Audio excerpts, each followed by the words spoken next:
The theme of this meeting has to do with the paths we have traveled. And one of the paths is pictured behind me. 3 years ago, we did the Camino de Santiago, and I think the sunflowers make a nice background. After I graduated and after I retired, I returned, in a sense, back to the science and physics that I was interested in to begin with. I was worried at the time about the energy crisis and the fact that we were importing so much oil and so on from Saudi Arabia. I also got interested in nuclear power again and was very interested in what we can do with nuclear power to solve a lot of the world's energy poverty problems. And so I joined and started a company called ThorCon. And our objective at ThorCon is to help people gain enough energy to have the kind of prosperity that we have here in the United States. I'm also interested in the climate crisis, but sometimes we forget about the importance of energy to people's lives. Here's one slide. I'm not going to focus on the climate crisis except to say, here's an example of how the political system is dealing with it. It's a chart of CO2 in parts per million measured in the atmosphere on top of a volcano in Hawaii. And you can see it just keeps rising and rising and rising while the politicians and the UN and so on try to put together schemes to encourage people to stop emitting so much CO2. There are a lot of exceptions to it. And as you can see, the whole idea, it has been totally unsuccessful in spite of all the lauded agreements that we seem to have. So we and our company are taking a different path in order to try to solve both the prosperity problem and the climate issue. First thing to notice is that almost 1 billion people on the earth have absolutely no access to electric power at all. They live lives where the power comes from their own muscles or perhaps some kind of water power. 3 billion people have less electricity than you have in your own refrigerator at home. And in India, for example, women go out, collect firewood, burn dung and wood in order to heat. We have indoor air pollution as well. And it all falls on the woman to do the housework, the laundry, the cooking, the firewood gathering, and so on. And it's a very hand-to-mouth society. However, things can look up. Hans Rosling once did a very nice video you might look up about the magic washing machine. Here, the point is that if given some modern appliances, like in this example, just a washing machine, women can be freed up from the daily chores that occupy so much time and have freedom to learn to read, to study, to get a job, to earn money, to become independent, and make their own decisions about how many children to have.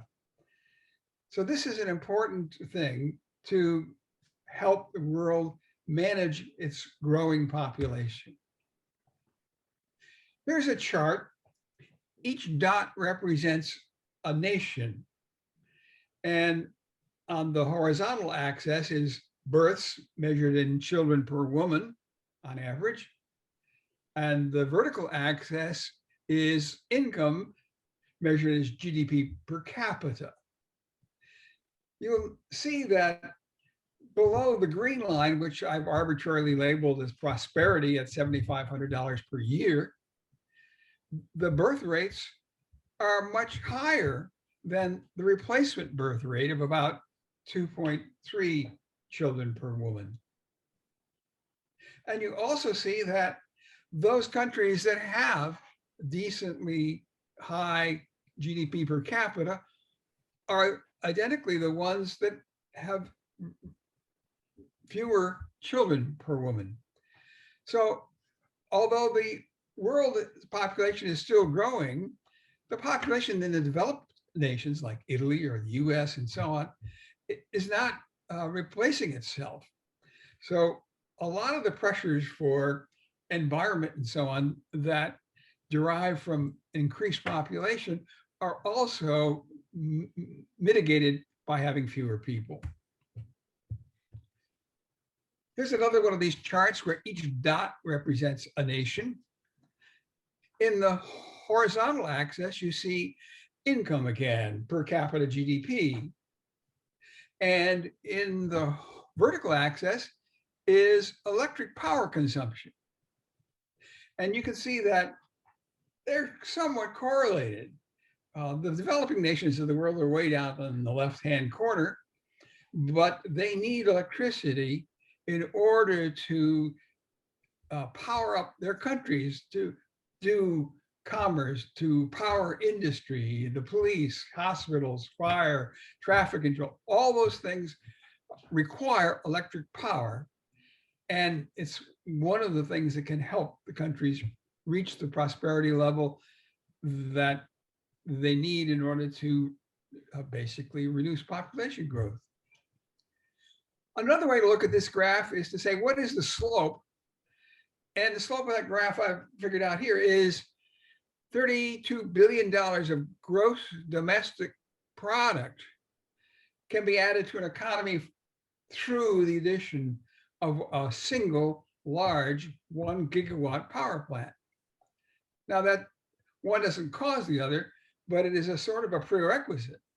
The other things that we need, of course, are transportation, clean water for people, and education, and so on, to reach the level of prosperity that's needed. The developing nations know this, of course.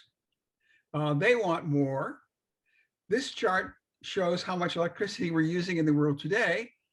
The left-hand red rectangle is North America. The vertical height is per capita average power consumption. In this case, about 1,500 watts, 24 hours a day, 7 days a week, is the average electric power consumption consumed by North American residents. The horizontal axis is proportionate to the number of people. So we see in the US, our average power consumption is about 528 gigawatts on average.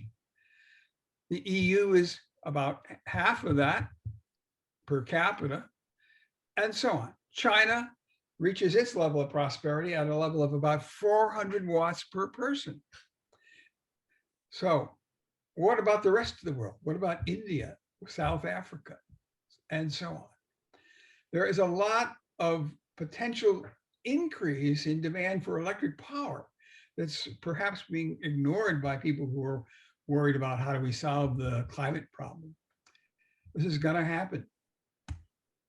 And the way it happens is by building coal-fired power plants. Here in the US, we think coal is out. But China just installed another 37 or so gigawatts of power plants that are powered by coal. So did India. And there are hundreds of gigawatts more coal-fired power plants on the planning boards. The reason is it's a well-known technology.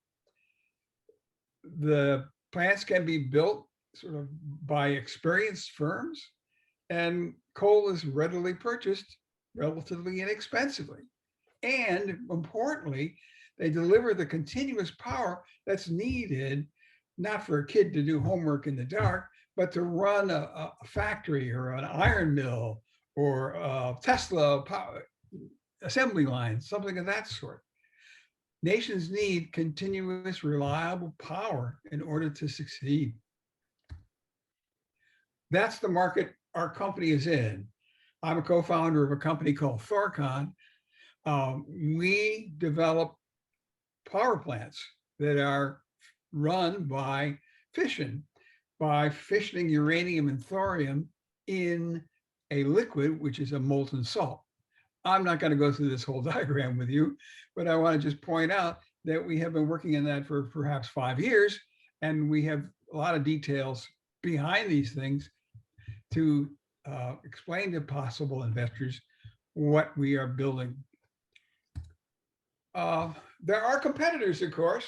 It's what I call the 100% delusion. There is an appalling delusion among many Greens and many politicians that it is possible to somehow power up our world with wind and solar power. But we all know the sun sets and the wind lulls. And people say, well, batteries are getting cheaper. They're getting cheaper every day. And they don't do the math. But if we wanted to just have enough energy to power our electric power system for one day of cloudy, windless weather worldwide, we would need to have 36 billion of these Tesla Powerwalls. We'd have to build 1,000 a second for 10 years. That's an enormous burden. Powerwall today will hold about 14 kilowatt hours of electric power. That's less than $1 worth of power. It costs about $7,000 plus installation to do that. To do this at a world scale is $250 trillion. It's out of sight, and people don't seem to be willing to do the math. The developing nations are now choosing 24/7 coal-fired power plants because it's reliable. They're under pressure too to be more global and so on, but they have a responsibility to their people to provide them the power that's needed to make them more prosperous. They will choose fission power if it's cheaper than coal, and that's the basis of our company. Here's a rough idea of the costs. Capital costs for fission power plants are less than for coal because they're a lot smaller, just because the fuel is smaller. A coal-fired power plant has to handle 10,000 tons a day of coal. So we can provide developing nations with power plants that are less expensive in capital costs, that deliver electricity that's cheaper than that can be generated by either coal or LNG from tankers. Our whole thing is to mass produce these power plants. We have designed them to be mass produced in the shipyards of the most advanced seafaring nations, basically South Korea, Taiwan, Japan, all have competitive shipyards that can build these plants at a feasible cost.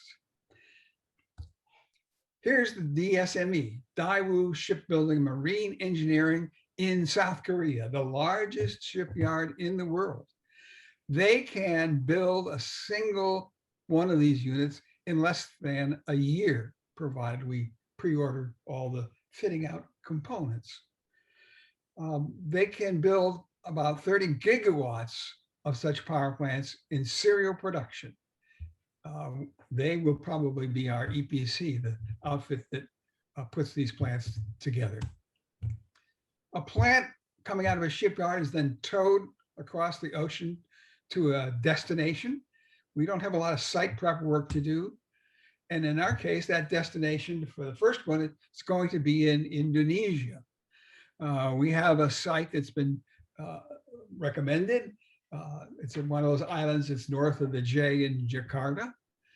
And with it, we expect that in 4 or 5 years, we will be testing that plant that I showed you a sketch of.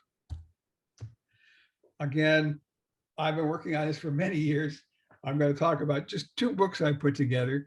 The latest one has to do with how we can use fission power instead of wind and solar to actually convert all our industrial and transportation processes to use electricity. You don't need to buy the book, but I would recommend you look at electrifyingourworld.com, which is all the slides for a course I've given at Dartmouth's Osher Institute, and thumb through them, enjoy them, and see what you think about the future of world energy. Thank you.